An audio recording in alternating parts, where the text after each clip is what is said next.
Soul Project. My name is Yermaya Dharani. I consider myself a student of personal development, and I invite you to join me on a journey of self-improvement. So today's episode is all about meditation. What I want to do is I want to actually talk about 4 different methods of meditating that I've learned and practiced over the years. And I want to give you step-by-step instructions on how it is that you can start implementing these methods yourself and derive some of the benefits that I've been deriving from them, okay? So I'm going to be doing this presentation in sort of like a PowerPoint format. So I'm going to go back and forth over here by sharing the screen with you, and then at times I'll come back when I feel that it's important for you to see my face in order for me to explain something properly, okay? So we're going to do it in a PowerPoint fashion. There's going to be 4 methods of meditation that I'm going to teach you. So I'm just going to start sharing my screen with you guys now. All right. Okay, hopefully you guys can see my screen. Okay. So first of all, I want to get into the benefits of meditation, okay? Because I want to convince those of you that don't meditate already to start meditating. Okay, so each of these benefits have been scientifically proven because there's literally been thousands of studies that have been done on the benefits of meditation. Okay, number 1, meditation. Okay, so the benefits are not limited to these. All right, so there's more than these, but these are some of the main ones. Meditation enhances empathy. Okay, that means it increases your emotional intelligence, which is a key determinant in how well you actually get along with other people. Okay, so considering the fact that, you know, people say that most of our happiness comes from the relationships that we have with people, it's very, very important for us to have empathy and that emotional intelligence so that our relationships with people work out well. Also, you know, studies have shown that the #1 cause of getting fired is that you weren't able to get along with people at your workplace. So having emotional intelligence is also going to help you in your professional career. Second, meditation improves cognition, okay, which aids in problem solving and decision making, all right? So it makes you have more focus, allows you to think more clearly, and that obviously has benefits in both your professional and personal lives. Meditation is a natural stress stabilizer. So studies have shown that regular meditation can lower cortisol levels in the body, all right? So stress has been linked to many physical health issues, as well as anxiety and depression. So, you know, most psychosomatic illnesses, psycho meaning the mind and somatic meaning the body, it's where, you know, stress or something to do with the mind is making the body ill, right? And a natural stress stabilizer like this will help to heal the body if you're suffering from those kind of things. It promotes emotional health and well-being.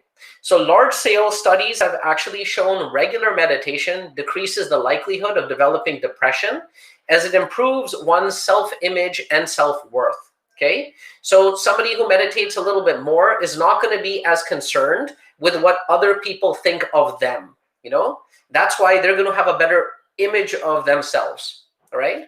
And then last but not least, meditation increases attention by inducing a state of flow. Okay, studies have shown that even an 8-week course of meditation resulted in participants having a heightened attention and concentration spans. Okay, so now that we've done that, let's quickly get into the methods. Okay, so there's 4 methods that I'm going to talk about. Each of these methods I've personally practiced, you know, for years, all right? And I'm not, you know, a master meditator or anything like that. I'm just a guy that's been meditating for many years. And each of these methods is a method that I learned from somebody else, okay? I didn't invent any of these methods, okay? And they're all very, very simple, okay? So the first method is, I call it sitting quietly and still for a while, okay? I learned this method from Jiddu Krishnamurti, who's an Indian writer and speaker, by reading one of his books, okay? And it's absurd how simple this is. It's simple, but it's not easy. So the first step is that you want to find a quiet place to sit where you're not going to be disturbed, okay?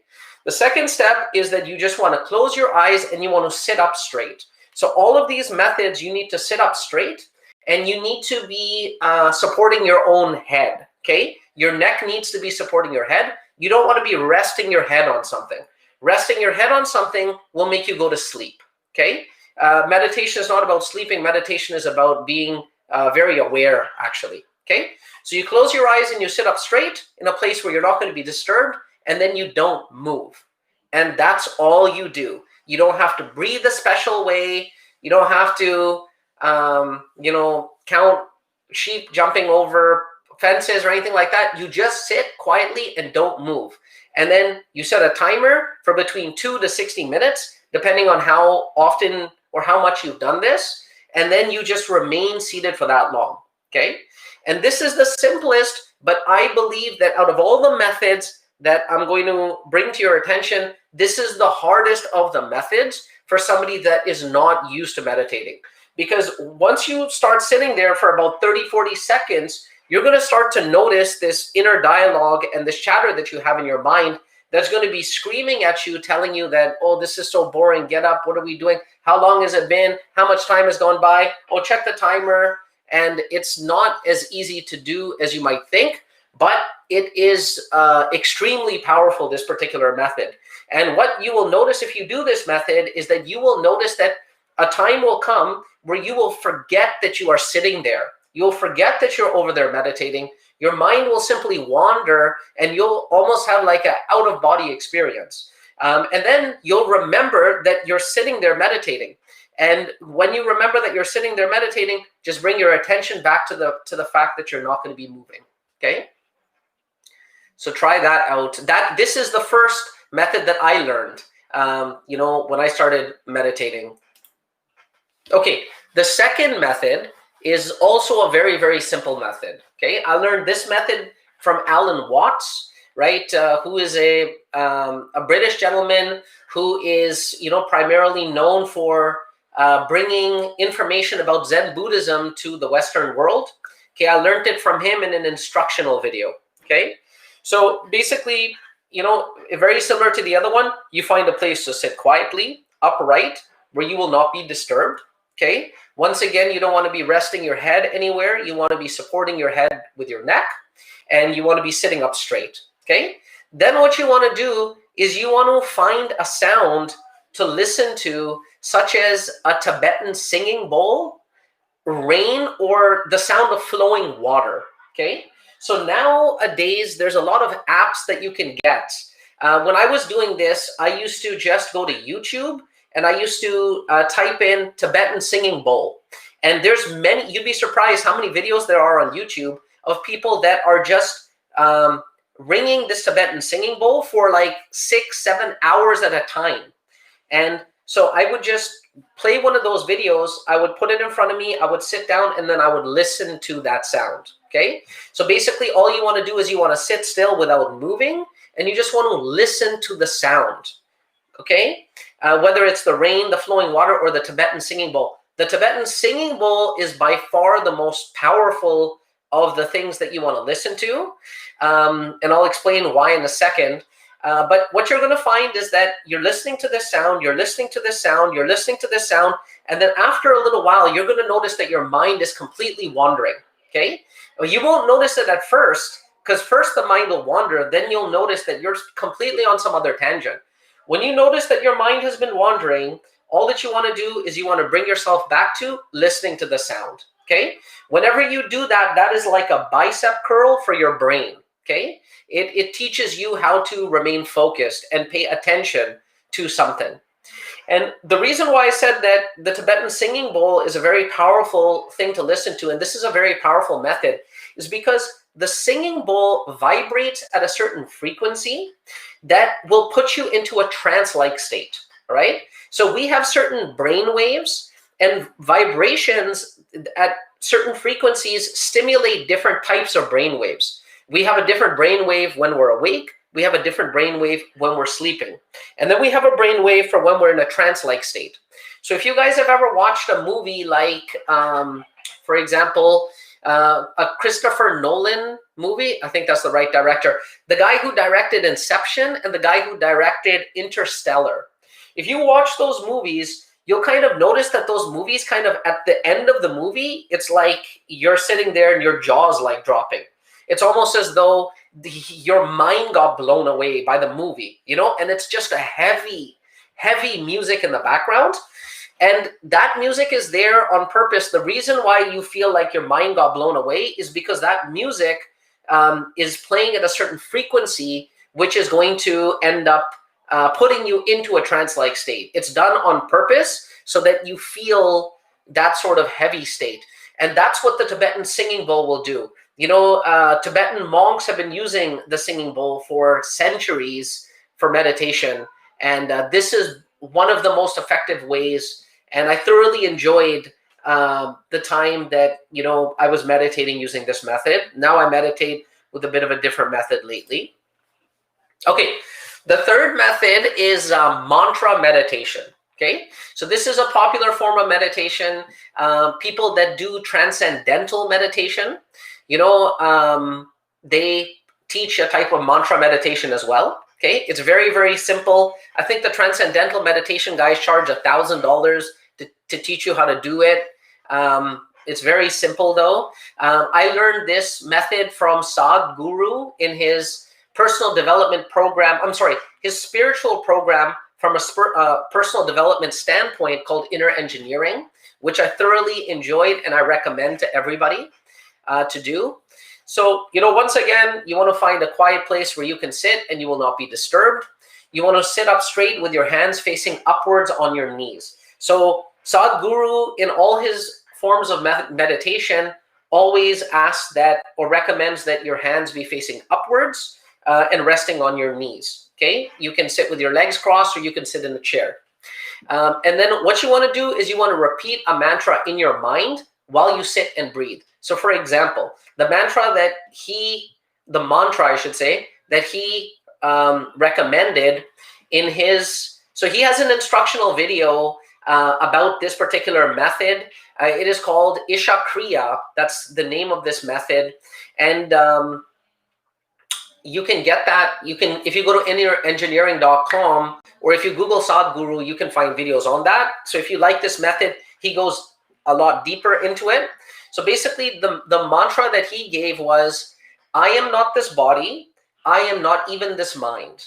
Okay. So as you're breathing in through the nose, you want to be saying in your mind, as you're breathing in through the nose, I am not this body.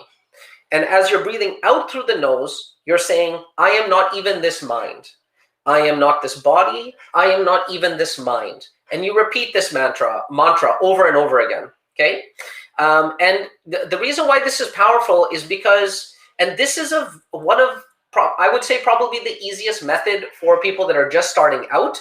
The reason why is because this mantra, what it does is actually it quiets the mind. So that inner dialogue that I was talking about earlier, that's constantly going to be nagging at you saying, what are we doing? This is boring. How much time has gone by? How much longer? We've been doing this forever. Just get up, check the timer. That inner dialogue is going to get quieted, is going to become very quiet because this mantra is not going to allow it to even get going. The mantra is going to be taking all of your focus. The second thing that the mantra is going to be doing is it's going to be putting your focus into a affirmation, the one that you're repeating. The mantra that you're repeating is like an affirmation, which is quite a spiritual affirmation. I'm not this body. I'm not even this mind. So that's a very spiritual affirmation, and it kind of puts you into that state of mind. And then the third thing that this is going to do is it's going to be, because you're doing this while you breathe, it's going to be relaxing you, So basically you want to set a timer for yourself and you want to continue in this fashion for about 7 to 18 minutes, okay? And this is probably the easiest method, like I said, okay? So if you're just starting out with meditation, I would recommend starting with a type of mantra meditation like this. With Sadhguru and his Isha Kriya, he actually combines the mantra meditation with a type of chanting that he does afterwards. Immediately after doing this mantra for several minutes, there's a chanting that they do. And I want to touch on that chanting as well as my fourth method, okay? So method number 4 is Om meditation or chanting meditation, okay? This, once again, is something that I learned from Sadhguru's Inner Engineering. To tell you the truth, the meditation that I do these days, is a combination of method number 3 and method number 4. I do them both one after another, basically, because I like to meditate for a little bit longer, usually about 25 to 30 minutes. So basically what you want to do, once you find a quiet place to sit, you want to sit up straight and close your eyes, and then you want to repeat 3 sounds, okay? So, people, when they're doing Om meditation, they try and say it like it's one sound. It's actually 3 separate sounds, okay? So I'm going to just stop sharing my screen, and I'm going to show you guys. Hopefully you guys can see me now. I just want to show you guys how you want to be doing this chanting, okay? So the first sound is ah, okay? The way that you're going to know that you're doing the sound properly is because you are going to have your mouth almost completely open. So you're just going to go like this. Ah. The next sound is oh. So it's basically almost the same sound, except that instead of opening your mouth, your mouth is going to be half. So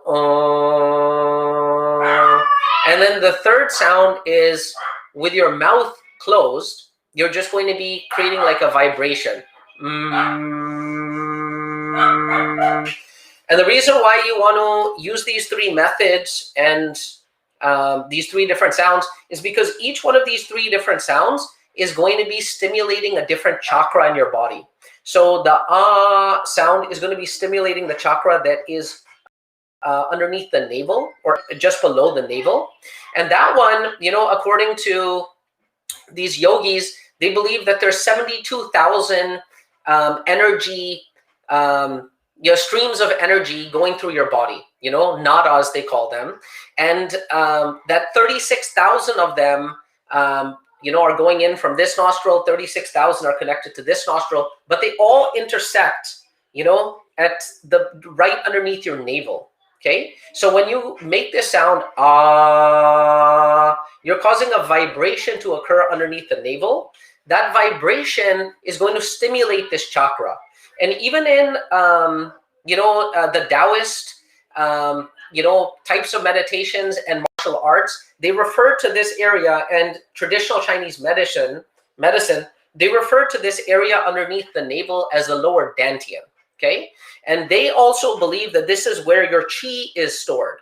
So not only in the yogic sciences, but also the Taoist, sort of sciences, they both concur that your energy is stored over here. Okay, the second sound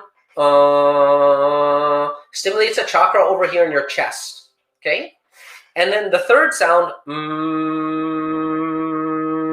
stimulates a chakra in your head. And you should feel the vibration on this third sound at the tip of your nose. You should feel the vibration on the over here in your chest. And you should feel the vibration over here underneath your navel. Okay? And when you repeat all 3 of them together, it should be like this.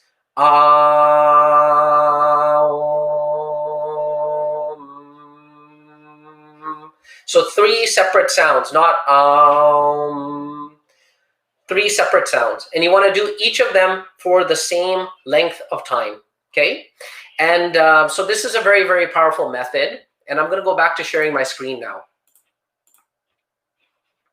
All right, so hopefully you guys can see this. So you want to repeat those 3 sounds, okay? And you want to repeat them in sequence at least 21 times or more. Okay, and basically what this is going to do, like I said, is it's going to stimulate these 3 chakras in your body, but the vibration that these sounds are going to be creating in your body is going to be like a massage for your central nervous system. Okay, and this is a very powerful form of meditation, which Sadhguru claims, will break down, existing karma that you have. It'll help to break down karma. And I've been doing this, and I really enjoy my chanting meditation along with the mantra meditation that I do. Okay. All right. So to conclude, those are 4 methods. Just pick one method and stick to it. They all work. Okay. They all work just as good. And if you're just getting into meditation, I would recommend starting with only 2 to 5 minutes if you're just learning. Okay. Start with 2 minutes twice a day. 2 minutes in the morning and 2 minutes in the evening, and work your way up.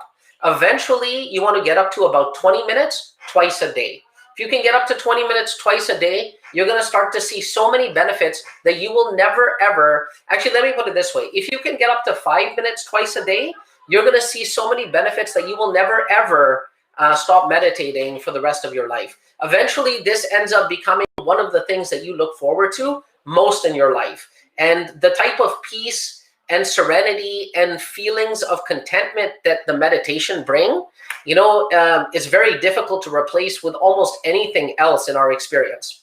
And the final thing that I want to say is that, see, some things can't be taught, they can only be learned. What I mean to say is, you can't learn to meditate just by hearing somebody talk about how to do it or reading it in a book.